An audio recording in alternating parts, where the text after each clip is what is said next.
perhaps consider that there is more going on than meets the eye. Because one of the main uses of propaganda, and especially about this propaganda of a Russian cyber threat, it could be to prepare the American and European populations for an incident. It could be a real serious incident. It would have to be serious in order to succeed in making it impossible for Trump to restore normal relations between the United States and Russia.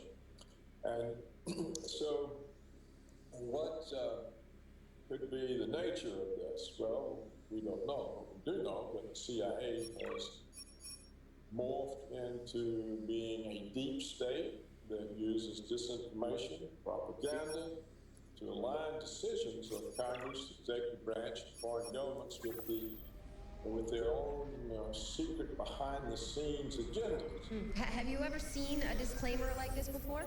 No, never seen. I've never seen a report issued by an intelligence agency that supposedly backs up hostile, provocative acts of the government against another power have a disclaimer. Right. I mean, that's the thing. It's like, just take our word for it. We're going to World War III. Yeah. Now, speaking of, just kind of what we're seeing with this outgoing administration, what was the transition like from Carter, say? Was he trying to muck up the place as much as humanly possible for the incoming administration? No, of course not. Carter was a gentleman. He was a very fine kind of person. No. What? We had no trouble. Yeah, I mean, I just feel like this is kind of unprecedented from a petulant child, kind of scorched earth policy, if you will. So, when we were in the midst of the Cold War, did anything like this ever happen? Are we seeing kind of Cold War deja vu? Well, I couldn't say how many times we were given false information about the Soviet threat, because to have a threat is very valuable to the military security complex. They get a lot of budget out of that. They get a lot of power out of it. So they need a threat. And, Eisenhower warned us of that, 60 years ago. So they need a threat. And of course they need a Russian threat. The Muslim threat is not a big enough threat to justify the kinds of military security budgets we have. But to get back to this question of what is really going on here, it doesn't make any sense for Obama to make a fool of himself like this. And so that's why I wonder, I can't say that this is the case, but I wonder if all of this isn't propaganda to get us ready for some kind of incident that can be used to prevent Trump restoring relations. It could have to be a serious thing. And if that's the case, he could catch the Russians off guard, because you saw what Putin's response was. It was very low-key. In fact, he used it to embarrass Obama and say he wasn't going to expel anybody. And in fact, all the American kids were invited to the Russian Christmas parties. So, if I was the Russian government, I would be worried about this, because it may be much more than meets the eye. And I wouldn't just sit there and say, well, this is silly, because it's not natural for the CIA to provoke a situation like this unless it's a cover for something. Right. I think that's what a lot of us are sort of seeing, is that this goes way beyond just being upset that your policies completely got thrown out the window, that your candidate wasn't voted in, just being upset about the fact that the Americans voted against your policies. This is like, wow, this is sort of irreversible. It'll be interesting to see how Donald Trump and his administration handle this situation. What do you think about Trump's appointments? I believe you're kind of along with us saying, let's give him a chance, let's see what he's going to do. Yeah. Well, if he's serious about restoring relations with Russia, and then his appointment to Secretary of State is very good, because this is a person from the energy sector who has no interest in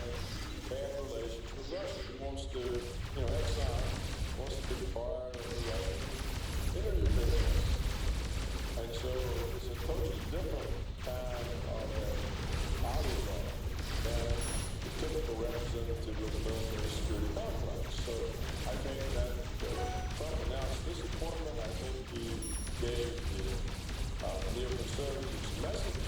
He was serious about his relations. I think appointing the two generals, one of the generals was national security advisor.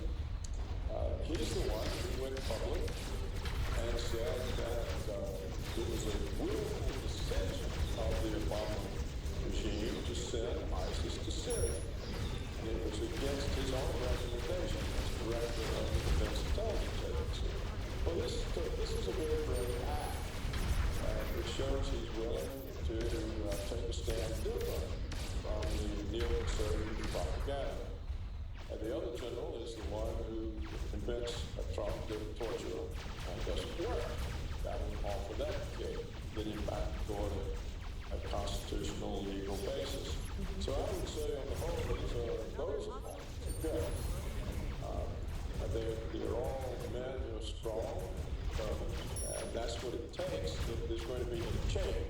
A weak person or a conciliatory person or a person who won't go against the conventional thinking, you can't quite change. So right. Honestly, let's give him a chance. These appointments, for the reasons I just gave, encourage. Right, I agree wholeheartedly, and that's what even Ivanka Trump said. You know, her father is very good at selecting the right people to be on his team to be a success. What do you make of John Bolton? Of course, he's reportedly being considered for a spot on Trump's administration. He's coming out saying Russia must be made to feel the pain over these cyber attacks. Well, I don't see how it could possibly be important because he's a complete contradiction to what Trump said. He would be at loggerheads with the Secretary of State, assuming Trump can get his appointment confirmed. The Senate has to confirm it. I've never understood the notion that John Bolton would be in the running. I don't know what that would possibly be about. Often, people quote names in order to get them into the running.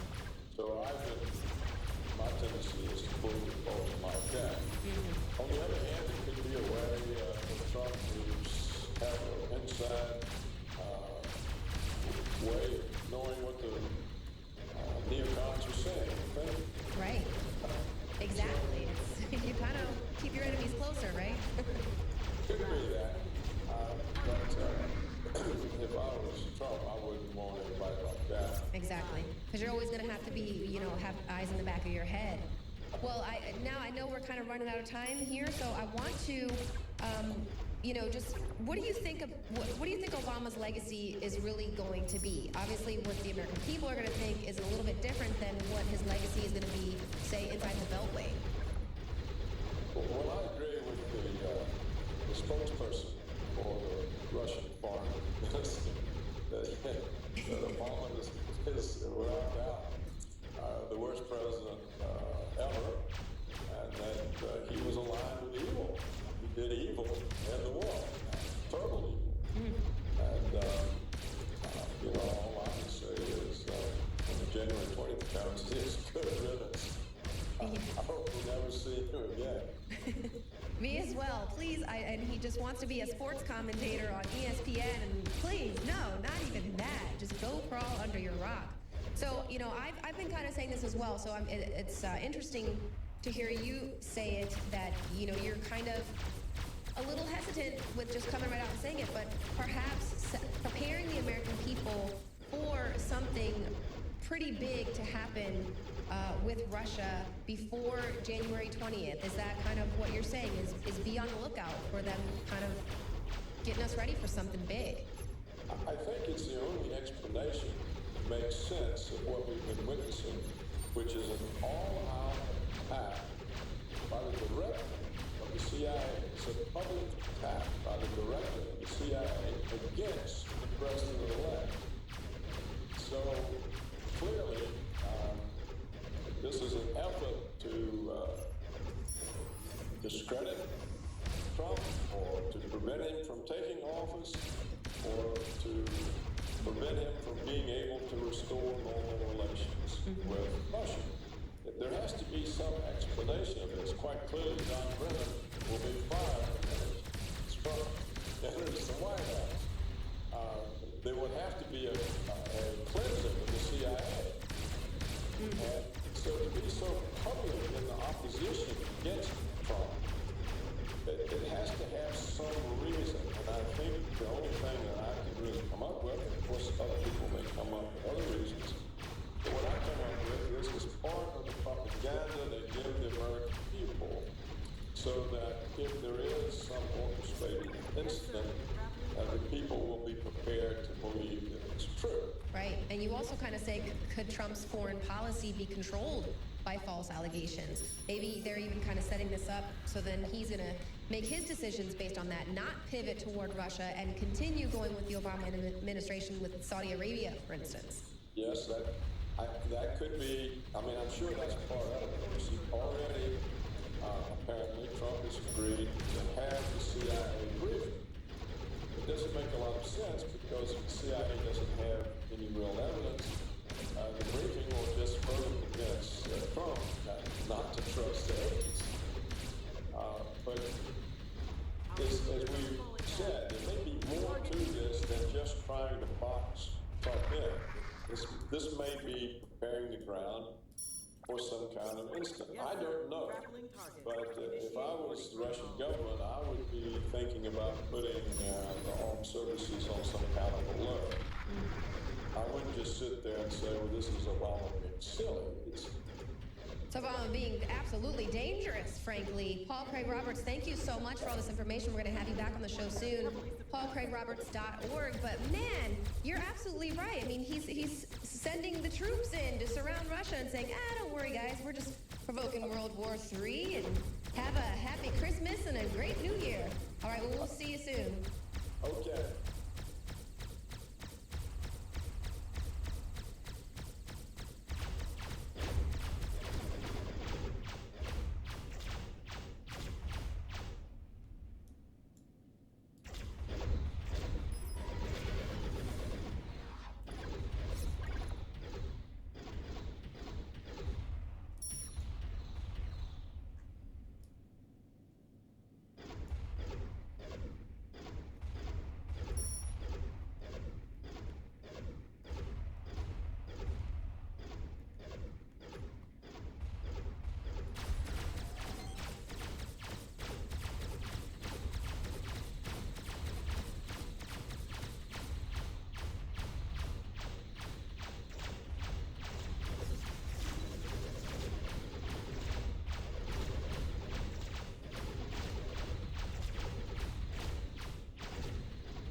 Starpoint's on overdrive.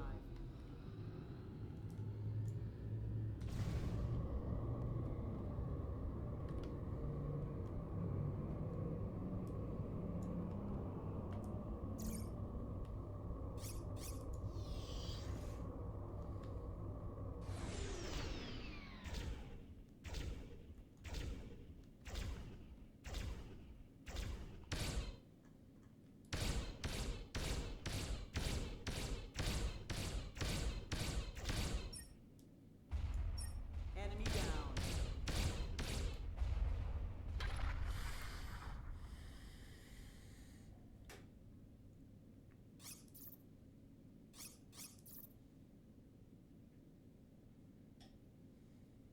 Enemy in sensor range.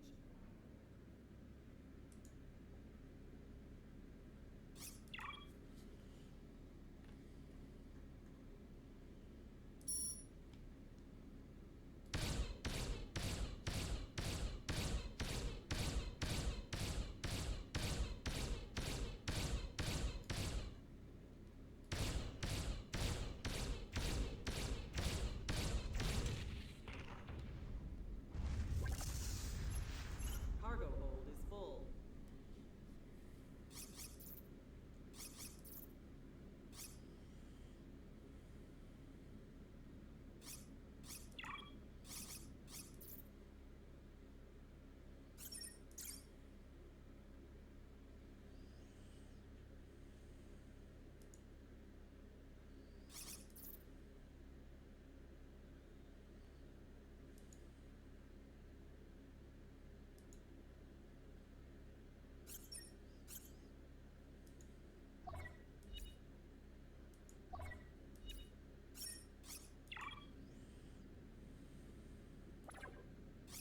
Transferring all available power to engines.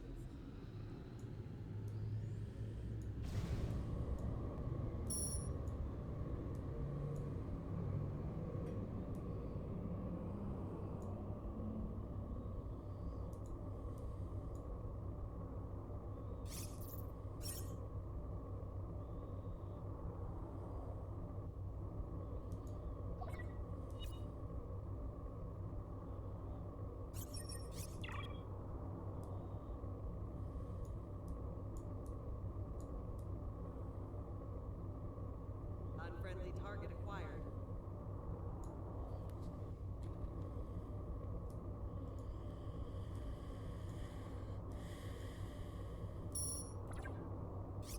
New waypoint confirmed.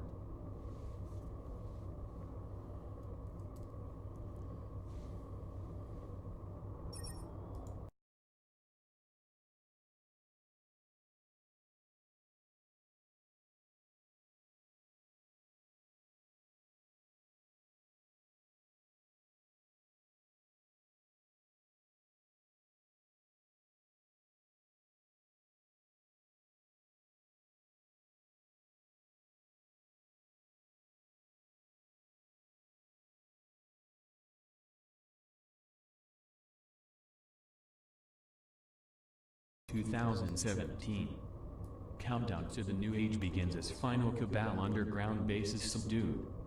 The battle over the planet Earth is coming to an end as the final Khazarian Mafian underground bases and strongholds fall, White Dragon Society sources report. However, there is still some heavy-duty last-minute horse trading going on between East and West as the January 20th start of the presidency of Donald Trump approaches, according to sources involved in the negotiations. The future of our planet and our species is what is at stake. The big battle still to be concluded is the one over who exactly will be controlling the process of creating and distributing money, which is the real source of power on this planet. Put another way, what is at stake is the process of deciding what we, as a species, do in the future. With a little over 1 week to go before the Trump presidency begins, it is a good time to take note that, despite his name, he is not the one holding the trump cards in this high-stakes world poker match.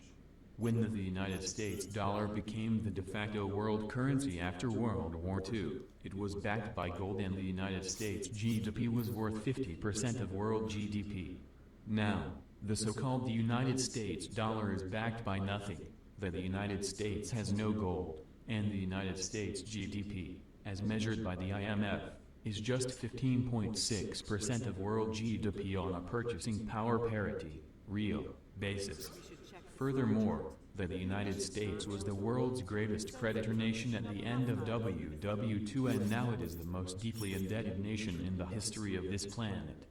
By contrast, China now controls 17.9% of world GDP, has plenty of gold and is the world's greatest creditor nation. The members of the China-led Asian Infrastructure Investment Bank, now over 100 countries, control close to 80% of world GDP while the United States and its slave state Japan, the final anti-AI holdouts, control less than 20%. This means that if China and its Western allies make a grab for control of the world's financial system, they will succeed. However, that the United States military-industrial complex does have some big cards to play, many of them connected to its secret space and high-tech programs.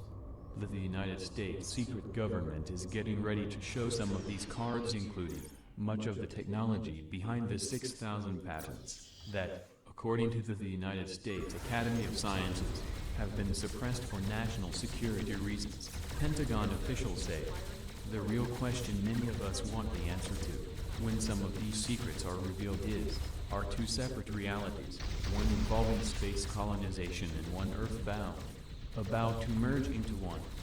There is plenty of evidence, even for the most hard-nosed and fact-based among us, that the official version we are being given of history is full of contradictions and secrets.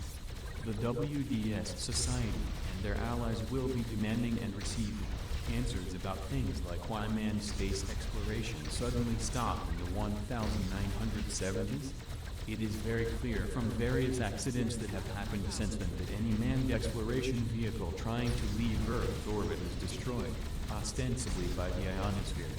Agents from the WDS were told by intelligence agency sources with clearance levels high above that of the President of the shallow United States state that the planet has been put under quarantine because some very dangerous entities have taken shelter here after losing an intergalactic war.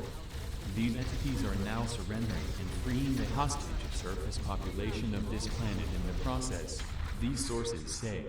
If what these people are saying is true, then in the near future the benevolent galactic forces will open a wormhole in Antarctica and allow the surface population of humanity contact with the universe at large. That may be why religious, political and science luminaries have been visiting Antarctica recently. This month Russia's Vladimir